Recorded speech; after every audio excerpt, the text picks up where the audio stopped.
अपने सपनों को पूरा करना अब हुआ आसान, क्योंकि इंडिया का नंबर 1 कोचिंग इंस्टीट्यूट जॉब्स अड्डा अब जम्मू में.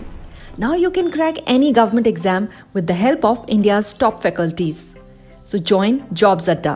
Admission open. Hello and welcome to Jobs Adda.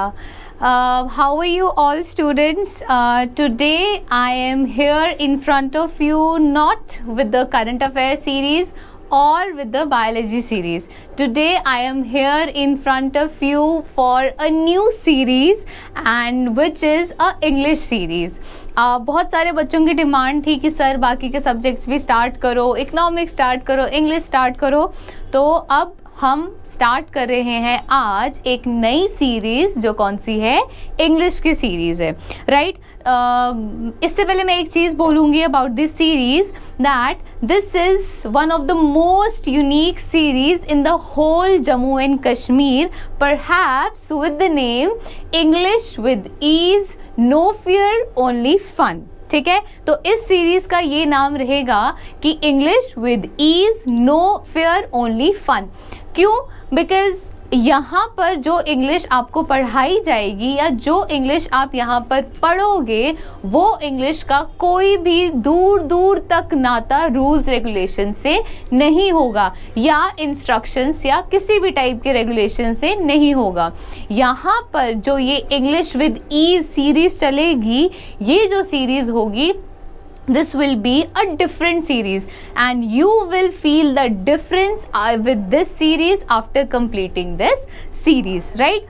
तो सबसे पहले कुछ सीरीज़ के बारे में मैं आपको बता दूं कि मैं यहाँ पर किस तरीके की इंग्लिश पढ़ाऊँगी और इस सीरीज़ में किस तरीके की इंग्लिश चलेगी, राइट. तो इंग्लिश वैसे मैंने आपको बोला it will be a unique series with unique features. ठीक है, तो सबसे पहले मैं आपके कुछ मिसकंसेप्शंस दूर करूँगी अबाउट इस सीरीज़ को लेके कि आप बहुत बार जो है हम लोग बस यही लेते हैं कि रूल्स ये रूल्स वो रूल्स, 50 रूल्स, 100 रूल, हर एक टॉपिक जो भी है इंग्लिश में उसमें बहुत सारे रूल्स हैं. तो अल्टीमेटली क्या होता है कि आप रूल्स को याद करने के चक्कर में इंग्लिश भूल जाते हो. कहने का मतलब ये कि रूल्स को याद करने के चक्कर में आपको पता ही नहीं चलता, आप सिर्फ रूल्स ही याद कर रहे हो, आप इंग्लिश के कंसेप्ट को भूल ही गए.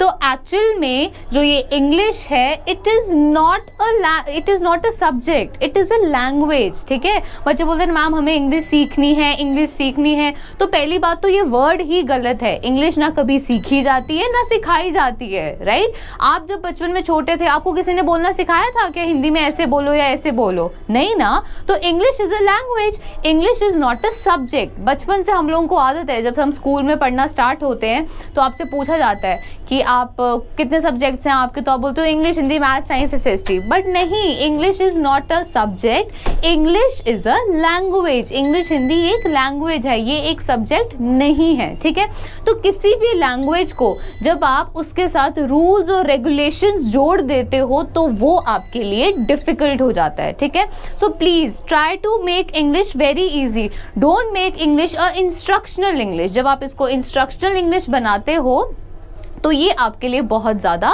डिफ़िकल्ट हो जाती है. And in this series we are going to teach you without any rules और रेगुलेशंस. ठीक है, यहाँ पर जो इंग्लिश पढ़ाई जाएगी वो बिना किसी रूल्स रेगुलेशन से बनाई जाएगी और विद बेयर मिनिमम इंस्ट्रक्शंस. देखो इंग्लिश, और यहाँ पर जो ये सीरीज़ चल रही है हमारी English with ease, no fear only fun, इस सीरीज़ में एक चीज़ तो ये कि this series will be different. क्यों? आज तक ऐसी इंग्लिश आपने किसी भी प्लेटफॉर्म पे नहीं पढ़ी होगी, specially in Jammu and Kashmir. आज तक जितनी भी इंग्लिश आप स्कूल, कॉलेज, कोचिंग इंस्टीट्यूट या कहीं पर भी कोई भी इंग्लिश पढ़ते हो तो आपको हमेशा रूल्स और रेगुलेशंस के साथ ही पढ़ाई जाती है. बट इस बार इस सीरीज़ में हमने एक ज़िद पकड़ी है कि हम इंग्लिश बिना किसी रूल्स और रेगुलेशन के साथ उसको कॉमन सेंस के साथ पढ़ेंगे, राइट. तो सबसे पहले ये चीज़ हो गया कि इंग्लिश पढ़नी नहीं है या सीखनी नहीं है, इंग्लिश अपने आप आपको कॉमन सेंस के साथ आ जाएगी. ठीक है, वेराज मैं ये बोलूँगी that English is a discipline. Right. English एक डिसिप्लिन है, ठीक है, जो अपने आप में क्या है, एक सीक्वेंस है और एक कॉमन सेंस के साथ ये चलती है, ठीक है। मतलब आपको इसको सीक्वेंस के साथ चलाना है कि कौन सी चीज़ पहले, कौन सी चीज़ बाद में, या कौन सी चीज़ आगे या कौन सी चीज़ पीछे, ठीक है। तो इसको आपने कॉमन सेंस के साथ और एक प्रॉपर ओरिएंटेशन के साथ आपने इसको फॉलो करना है। सो दिस इज इंग्लिश और कुछ नहीं। आप बोलोगे कि मैम क्या बोल रही है ये, है ना, कि ये क्या, आज तो हम कोई नई डेफिनेशन पढ़ रहे हैं इंग्लिश की, but no students, my dear students, यही है English. English is nothing but what, a sequence, a common sense and a proper orientation, right. तो यही है इंग्लिश, ठीक है। एक चीज़ और तीसरी चीज़ मैं यहाँ पर ये बोलना चाहूँगी कि हमारी जम्मू कश्मीर में कुछ बेल्ट्स ऐसी हैं, या मैं बोलूँगी पूरे जम्मू कश्मीर में कुछ बच्चे ऐसे हैं जिनको अंग्रेज़ी में, इंग्लिश में बहुत दिक्कतें आती हैं। कहने का मतलब उनकी, वो जितनी मर्जी इंग्लिश कोशिश कर लें पढ़ने की, बट वो नहीं पढ़ पाते क्योंकि वो रूल्स को ही याद करने में लग जाते हैं और उसके पीछे छुपे हुए सेंस, उसके पीछे छुपे हुए लॉजिक को वो समझ ही नहीं पाते कि ये रूल बना कैसे और ये रूल क्यों बनाया, ठीक है। तो इसके वजह से जो हमारे जम्मू कश्मीर बेल्ट के जो बच्चे हैं वो थोड़ा सा इंग्लिश में पीछे रह जाते हैं और जिस वजह से वो अपना जो है एग्ज़ाम कोई भी क्रैक नहीं कर पाते। और ये जो उनकी प्रॉब्लम है, ये जो उनकी समस्या है, ये आज तक किसी ने भी सॉल्व नहीं की है। But in this series and in this jobs Adda platform, I promise you, I assure you कि आपकी ये सारी की सारी प्रॉब्लम्स जो है वो यहाँ पर सॉल्व कर दी जाएंगी। क्यों? Because this is a unique series which is जिसका नाम क्या है, English with ease, no fear, only fun, right. एक चीज़ और दूसरी चीज़ ये कि बच्चे बहुत बार ये चीज़ बोलते हैं कि मैम क्या पढ़ें, कौन सी बुक पढ़ें, कैसे पढ़ें। मैं तो बोलूँगी कि भाई कुछ मत पढ़ो, ठीक है। आई नो कि मार्केट में बहुत सारी बुक्स अवेलेबल हैं, बहुत अच्छे ऑथर्स की बुक अवेलेबल हैं, बट नहीं पढ़ो। क्यों? क्योंकि वो फिर वहीं पर वही हाल, रूल्स और रेगुलेशंस, ये रूल इसके साथ ये लगेगा, इसके साथ वो लगेगा। नहीं, क्यों लगेगा? कभी आपने ये चीज़ सोची है कि क्यों लगेगा? तो यही चीज़ हमने यहाँ पर क्लियर करनी है, इस सीरीज़ में हमने ये चीज़ क्लियर करनी है। अब जैसे अगर मैं थोड़ा सा आपको एक चीज़ बताऊँ तो इंग्लिश क्या है, English has 3 pillars. Actually English के 3 पिलर्स हैं। मोस्टली इंग्लिश है वो 3 चीज़ों से बनी है, ठीक है। इंग्लिश जो लैंग्वेज है ये 3 चीज़ों से बनी है। कौन कौन सी चीज़ों से बनी है? फर्स्ट इज टेंस, ठीक है। अब ये टेंस, सबसे बड़ी तो मशक्क़त इसी में ही आती है कि भाई इंग्लिश में टेंस नहीं आते हमें। क्यों नहीं आते? आप बात तो करते हो अच्छे से, आपको पता है कि आप प्रेजेंट में बात कर रहे हो, पास्ट में बात कर रहे हो, फ्यूचर में बात कर रहे हो। तो tense is what? Tense is time, कि किस टाइम पे आप बात कर रहे हो, तो उसी को हमने क्या बोला? टेंस। आप आज की बात कर रहे हो, आप कल होने वक्त, जो कल हो चुका है उसकी बात कर रहे हो, या आने वाले कल की बात कर रहे हो। ये चीज़ आपने इस चीज़ को देखना है। दूसरी चीज़ जो इसका दूसरा पिलर है दैट इज सीक्वेंस, ठीक है, कि किस सीक्वेंस में आपने बात करनी है, कौन सी चीज़ आपने पहले बोलनी है, कौन सी चीज़ आपने बाद में बोलनी है, कौन सी चीज़ आगे आएगी, कौन सी चीज़ पीछे आएगी, वो किस में आ जाएगी? आपकी sequence. Third pillar of English is narration, ठीक है। क्या है? नरेशन। अब ये नरेशन क्या हुआ? नरेशन हुआ एक्टिव पैसिव वॉइस। कहने का मतलब मैं ये चीज़ बोल रही हूँ या मुझसे कोई बुलवा रहा है या ये चीज़ कही जा रही है। तो ये जो 3 चीज़ें हैं, इन्हीं 3 चीज़ों के आसपास हमारी लैंग्वेज बनी होती है। हम इन्हीं तीनों चीज़ों के आसपास ही बात करते हैं। तो एक कॉन्वर्सेशन में जब आप बोल रहे हो, जब आप उनमें ये तीनों पिलर्स के साथ एप्रोप्रिएट यूज़ करके जब आप उसको एक कंपाइल करते हो तो वो बनती है आपकी लैंग्वेज, और स्पेसिफिकली इंग्लिश लैंग्वेज। क्या? टेंस, सीक्वेंस और narration. English is this only, nothing else, और कुछ नहीं है इंग्लिश। इंग्लिश क्या है? बस ये 3 पिलर्स को मिलकर एक लैंग्वेज बनाई गई है, ठीक है। अब एक और पॉइंट इंग्लिश में क्या है, बहुत सारे बच्चों की ये प्रॉब्लम है कि मैम वर्ड पावर इंक्रीज करनी है, ठीक है, मतलब वर्ड पावर इंक्रीज करनी है, वोकैबुलरी इंक्रीज करनी है। कैसे किए जाए? कैसे करते हैं वोकैबुलरी? आज तक आपको जो भी बोला गया है, क्या बोला गया है? क्या पढ़ो? हिंदू पढ़ो, इंडियन एक्सप्रेस पढ़ो, ये पढ़ो, वो पढ़ो। मैं कहती हूँ कुछ मत पढ़ो, मैं कहती हूँ कुछ मत पढ़ो। अब जो आपको बताया जाएगा बस वो करो, राइट। तो वर्ड पावर को इंक्रीज करने के लिए भी मेरे पास एक टेक्निक है, ठीक है। दुनिया में ऐसा कोई भी वर्ड नहीं है, दुनिया में ऐसा कोई भी वर्ड नहीं है जो किसी टेक्निक से याद नहीं किया जा सकता, ठीक है।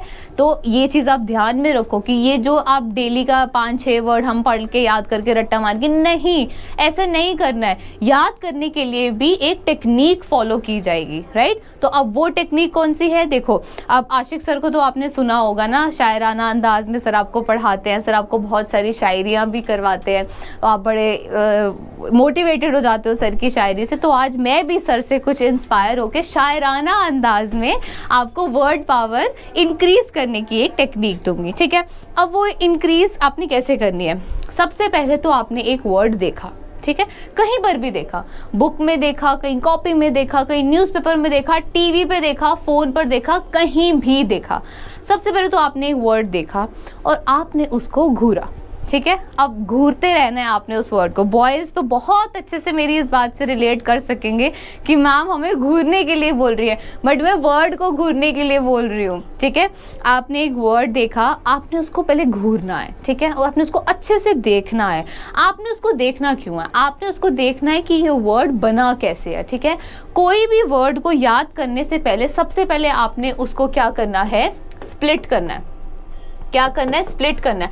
अब कोई भी चीज़ को स्प्लिट करने का मतलब क्या हुआ, अब ये वर्ड है, ठीक है, अब ये वर्ड है, तो ये वर्ड को आपने स्प्लिट करके देखना है कि ये कौन से 2 वर्ड से बना है, ठीक है। आपने उसका प्रीफिक्स अलग करना है, आपने उसका सफिक्स अलग करना है, तो उसको पहले आपने क्या करना है, स्प्लिट करके देखना है। एक चीज़, जब आपने उसको घूरा और ये स्प्लिट जो भी आपने किया, आपने उसको अपने दिमाग में किया, उसके बाद आपने क्या करना है, एक छोटा सा पेज लेना है, ठीक है, एक छोटा सा पेज लेना है, उस पेज पे आपने ये वर्ड लिख देना है, राइट। खुद ये वर्ड आपने लिख दिया, प्लस उसी के साथ ही नीचे आपने उसका मीनिंग देख लिया। अब लिख लिया, मीनिंग आप कहीं से भी ले लो, डिक्शनरी से ले लो या कहीं से भी ले लो, हिंदी में ले लो या इंग्लिश में ही ले लो, आप उसका मीनिंग लिख लोगे। फिर जितनी बार आप खाना खाओगे या जितनी बार आप दिन में कोई भी चीज़ खाओगे, सुबह ब्रेकफास्ट करोगे, उसके बाद फ्रूट्स खाओगे, फिर लंच करोगे, फिर चाय पियोगे, डिनर करोगे, 5 बार दिन में जब जितनी बार आप खाना खाओगे उतनी बार आपने इस वर्ड को देखना है, पढ़ना है और उसका मीनिंग पढ़ना है, ठीक है। रीड करने को बोल रही हूँ मैं, अभी लर्न करने को नहीं बोल रही हूँ। क्या किया आपने, सबसे पहले वर्ड देखा, उसको घूरा, उसको निहारा, उसके बाद आपने क्या किया, उस वर्ड को लिखा विद उसका मीनिंग के साथ आपने वो वर्ड लिख लिया। लिखने के बाद जितनी बार आपने दिन में खाना खाया, कुछ खाया, हर बार उस वर्ड को आपने देखना है, रीड करना है, ठीक है। अब सोने से पहले आपने मिरर के सामने खड़े होकर, शीशे के सामने खड़े होकर उस वर्ड को अपने से ही बनाया हुआ एक सेंटेंस में उसको यूज़ करना है, राइट। क्योंकि अब आपके पास उसका मीनिंग है, तो यू नो वेरी वेल कि अब आपको इसको किस सेंटेंस में डालना है। आप कुछ भी, कोई भी अपने से बनाया हुआ, इंस्टेंटली बनाया हुआ सेंटेंस में आप उसको यूज़ करोगे। जब आपने उसको यूज़ कर लिया, उसके बाद आपने वो वर्ड वाला पेज लेना है, उसको फाड़ना है और डस्टबिन में फेंक देना है, ठीक है। अब डस्टबिन में क्यों फेंका मैम, क्यों हमने उसको रखा, क्यों नहीं, क्योंकि अब वो जो वर्ड है वो आपका हो चुका है। अब आपको उस वर्ड से हो चुका है लगाव, अब आपको उस वर्ड से हो चुका है इश्क, ठीक है। अब वो वर्ड आपका हो चुका है, अब जो मर्जी हो जाए, मरते दम तक वो वर्ड आपके दिमाग से बाहर नहीं जाएगा, कभी भी नहीं जाएगा, right. So this is the technique to increase your word power, right. कोई और रोट लर्निंग नहीं करनी हमने कुछ रट्टा नहीं मारना, हमने कोई फोटो नहीं देखनी, हमने मीनिंग नहीं लिखना, हमने किसी और के दिए हुए सेंटेंस में यूज़ नहीं करना। आपने क्या करना है, वर्ड देखना है, उसको अच्छे से देखना है, घूरना है, लिखना है मीनिंग के साथ, फिर 5 बार उसको पढ़ना है और रात को सोने से पहले उसको सेंटेंस में यूज़ करके फाड़ के डस्टबिन में फेंक देना है, बस। उसके बाद जब आप सोओगे या अगले दिन उठोगे, 10 दिन बाद, 15 दिन बाद, महीने बाद, साल बाद, वो वर्ड आपके दिमाग से कभी भी नहीं जाएगा, राइट। ये टेक्निक के साथ मैं आपको यहाँ पर करवाऊंगी वर्ड पावर, और इसी टेक्निक के साथ मैंने भी अपनी वर्ड पावर इंक्रीज करी है, राइट।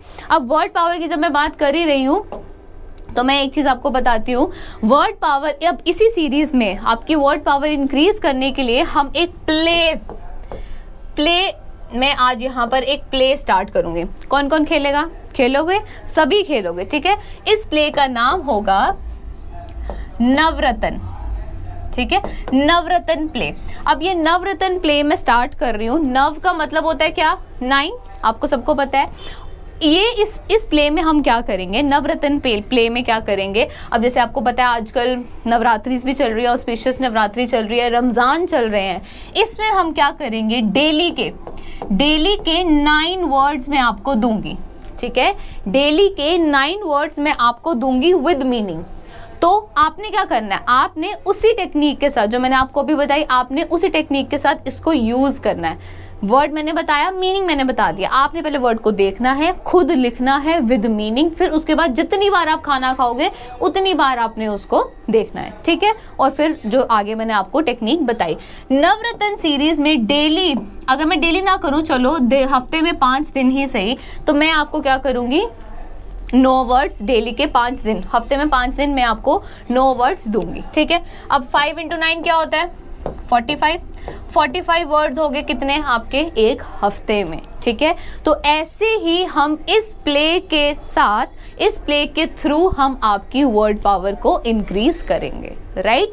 तो ये नवरत्न सीरीज आज से ही इसी सीरीज के साथ, इसी वीडियो के साथ शुरू होगी, जिसमें मैं आपको 9 वर्ड्स डेली करवाऊंगी, 5 days in a week, per day 9 words और हफ्ते में 5 दिन, राइट। तो ये जो एक टेक्निक मैंने शुरू की है, स्टार्ट की है, this is the most appropriate technique I think and most unique technique, जिससे आप अपना वर्ड पावर इंक्रीज कर सकते हो, ठीक है। अब एक चीज़ और जैसे मैं बोलूँगी, बहुत सारे बच्चों को ये चीज़ में बड़ी प्रॉब्लम होती है ड्यूरिंग एग्ज़ाम। जैसे अब हमारा रिसेंटली क्लास 4th का एग्ज़ाम हुआ, नायब तहसीलदार का एग्ज़ाम हुआ, या हमारे आगे आने वाले जितने भी एग्ज़ाम्स हैं, ठीक है। 2 टाइप की इंग्लिश होती है, ठीक है। 2 टाइप की इंग्लिश होती है। एक होती है हमारे पास एकेडमिक, ठीक है, और एक होती है हमारे पास कॉम्पिटिटिव, ठीक है। अब इन दोनों में फ़र्क क्या है? इन दोनों में फ़र्क ये है, एकेडमिक वाली इंग्लिश कौन सी होती है? जो आप स्कूल से पढ़ते हो, स्कूल पढ़ते हो, कॉलेज पढ़ते हो, ग्रेजुएशन भी होगी, सब भी होगी, फिर भी आपको इंग्लिश नहीं आई, उसको आप क्या बोलोगे? Academic English. कॉम्पिटिटिव इंग्लिश में आप क्या करते हो? कॉम्पिटिटिव इंग्लिश में क्या होता है? ये होती है टाइम ओरिएंटेड, ठीक है। ये क्या होती है? Time oriented. टाइम ओरिएंटेड का मतलब क्या होता है? एकेडमिक स्कूल टाइम पे क्या होता था, पूरा का पूरा इंग्लिश का पेपर कितने घंटे, 2 या 3 घंटे का होता था, तो आप तीनों के तीनों घंटे इंग्लिश को ही लगा रहे हो, कर रहे हो। कॉम्पिटिटिव इंग्लिश में हमारे पास क्या होता है? टोटल टाइम हमारे पास कितना होता है? 2 घंटे, जिसमें से आपको maximum to maximum 10 to 15 minutes ही देने हैं, किसको? इंग्लिश को, ठीक है। और ये मैं बोलती हूँ कि मेरी इस सीरीज़ के बाद आपको सिर्फ 10 से 15 मिनट ही इस कंपोनेंट को देने हैं। अगर आप इससे और बच्चे क्या करते हैं? बच्चे 30 मिनट, आधा घंटा इंग्लिश को ही सुधारने में लग जाते हैं। तो जब आप इंग्लिश को ही सुधारने में लग जाओगे, तो फिर हमारी इंग्लिश पढ़ाई हुई और बाकियों की इंग्लिश की पढ़ाई हुई में क्या फ़र्क हुआ? तो इसीलिए इस सीरीज़ में आपको क्या करना है, मैं आपको बताऊंगी कि कैसे आपने इंग्लिश की सीरीज़ को with in 10 to 15 minutes in a total time में आपने उसको कैसे कंप्लीट करना है। रेस्ट ऑफ द टाइम जो आप अपने बाकी कंपोनेंट्स करो, आपके पास मैथ्स है, रीजनिंग है, जीएस है और बड़ी चीज़ें कंपोनेंट्स हैं, राइट। तो कॉम्पिटिटिव में क्या होता है? You have to be time oriented plus perfect, ठीक है। आपको टाइम पे करना होता है और करेक्ट करना होता है, ठीक है, परफेक्ट करना पड़ता है। तो ये होती है हमारे पास कॉम्पिटिटिव इंग्लिश, ठीक है। एकेडमिक में क्या है? आपके पास पूरा का पूरा टाइम है और आप पूरे के पूरे टाइम बस इंग्लिश में ही आप लिखी जा रहे हो, राइट। ये चीज़ हो गया। अब एक चीज़ और मैं बोलूँगी यहाँ पर, एक तो मैंने आपको वर्ड पावर की नवरत्न की सीरीज़ बता दी, अब एक मैं और आपको जनरल सा एक बता देती हूँ कि इंग्लिश को हम एक्चुअली में अगर मैं डिकोड करूँ, इंग्लिश वर्ड को अगर मैं स्प्लिट करूँ तो मैं कैसे बोलूँगी, ठीक है। इंग्लिश क्या होगा? English is an easy,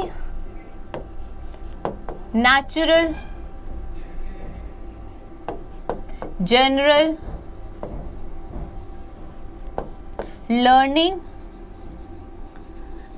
interface through common sense and harmony। ठीक है, लो मैंने आपके सामने यहाँ पर इंग्लिश वर्ड को ही डिकोड कर दिया। क्या? English is an easy natural general learning interface through common sense and harmony. ठीक है, यही है इंग्लिश। ठीक है, इंग्लिश का मतलब ही यही है। ठीक है, अब लास्ट एक चीज़ और मैं अब regarding your exams, regarding your papers में बात करूँगी। जैसे मैंने आपको अभी बोला कि बहुत सारे बच्चे वो अब जैसे रिसेंटली क्लास 4 का एग्ज़ाम हो तो बच्चों को इंग्लिश भी टफ लगी कि इंग्लिश की कॉम्प्रिहेंशन बहुत टफ थी मैम, एंटोनिम्स सिनोनिम्स नहीं हुए, ये नहीं हुआ। तो अब हम कौन सी बुक पढ़ें, क्लास 4 की कौन सी बुक पढ़ें, नायब तहसीलदार की कौन सी पढ़ें, एसआई की कौन सी पढ़ें, इसकी कौन सी पढ़ें? कोई भी मत पढ़ो, कोई भी बुक मत पढ़ो, जो यहाँ कराया जा रहा है बस उसको फॉलो करो। ठीक है, एक चीज़ और, अब देखो कोई भी एग्ज़ाम होता है, कोई भी एग्ज़ाम होता है, एग्ज़ाम को डिकोड में कैसे करते हो? देखो कोई भी इंग्लिश का एग्ज़ाम होता है वो 5 पार्ट्स में डिवाइड होता है। क्या? पहले में हमेशा क्या होती है? पैसेज। ठीक है, अब पैसेज को आप कॉम्प्रिहेंशन बोलो। ठीक है, यही होता है कॉम्प्रिहेंशन, यहाँ आती है, इसके रिलेटेड 5 क्वेश्चन होते हैं। ठीक है, फिर क्या होता है आपके पास? Antonym synonym. ठीक है, एंटोनिम सिनोनिम। अब ये जो है इसको अलग से पढ़ने की ज़रूरत ही नहीं पड़ेगी। क्यों? क्योंकि जब मैं आपको वर्ड पावर ही इंक्रीज कर रही हूँ, मैं आपको वर्ड पावर को याद करने का, इंक्रीज करने का तरीका बता रही हूँ, तो आपको इसको अलग से याद करने की ज़रूरत ही नहीं है। एंटोनिम सिनोनिम उसी से ही निकल जाएंगे। ठीक है, then third there is narration. ठीक है, नरेशन जिसमें आती है आपकी एक्टिव पैसिव वॉइस, इस पे भी क्वेश्चन आते हैं, 2-3 क्वेश्चन पक्का होते हैं। Then there are errors. ठीक है, एरर्स जिसमें आपके किसमें एरर्स होंगे? पंक्चुएशन में एरर हो सकते हैं, आपके सब्जेक्ट वर्ब एग्रीमेंट में हो सकते हैं, या सेंटेंस इंप्रूवमेंट इसमें हो सकती है। Last there is what? Then फिर आपके आ जाते हैं वो छोटे छोटे से टॉपिक, प्रीपोजिशन हो गया, आर्टिकल्स हो गया एंड सो ऑन। ठीक है, तो यही ये लो, ये है आपके पेपर का डिकोड मैंने कर दिया। क्या? कोई भी एग्जाम, कॉम्पिटिटिव कोई भी इंग्लिश एग्जाम होगा उसमें यही मेन 5 पार्ट्स होंगे, और यही मेन 5 पार्ट है इंग्लिश, कॉम्पिटिटिव इंग्लिश। और यही मेन जो 5 पार्ट हैं वो आपको इस सीरीज में अच्छे से समझने हैं without any rules and regulations. Right, बिना किसी रूल के, बिना किसी इंस्ट्रक्शंस के हम यहाँ पर क्या पढ़ाएंगे? इंग्लिश पढ़ाएंगे। क्या? जिसका नाम क्या होगा? English with ease, no fear, only fun. Right, तो स्टूडेंट्स यही है इंग्लिश, और यही है सब बातें रिलेटेड टू इंग्लिश, और कुछ भी नहीं। ठीक है, so today was the introduction of this series of English, and I hope कि अब आपको इंटरेस्ट जाग गया होगा कि हम अब नई टाइप की इंग्लिश पढ़ने वाले हैं। ठीक है, और मुझे इस वीडियो में हर एक बच्चे का कमेंट चाहिए ये कहते हुए कि मैम अब से हम नई इंग्लिश पढ़ेंगे। ठीक है, जो भी बच्चा ये वीडियो देख रहा है, डोंट फॉरगेट टू कमेंट। क्या कमेंट करोगे आप? कि मैम अब से हम पढ़ेंगे नई इंग्लिश, और रूल्स रेगुलेशंस को पीछे छोड़ो। ठीक है, अब तक आपने जितनी भी, जैसी भी, किसी भी टाइप की इंग्लिश पढ़ी, मैं किसी को क्रिटिसाइज नहीं करती, आपने जो भी इंग्लिश पढ़ी है उसको अब आपने साइड पर रखना है, और आज से नए सिरे से आपने इंग्लिश स्टार्ट करनी है। राइट, तो this was the whole introduction about this series, and please comment your reviews and comment कि अब से आपको ऐसी ही डिफरेंट यूनिक वे में इंग्लिश पढ़नी है बिना किसी रूल्स रेगुलेशंस के। Right, so thank you, this is all for today's video, and I hope you like it. If you are new to this channel, kindly subscribe to our channel. Thank you.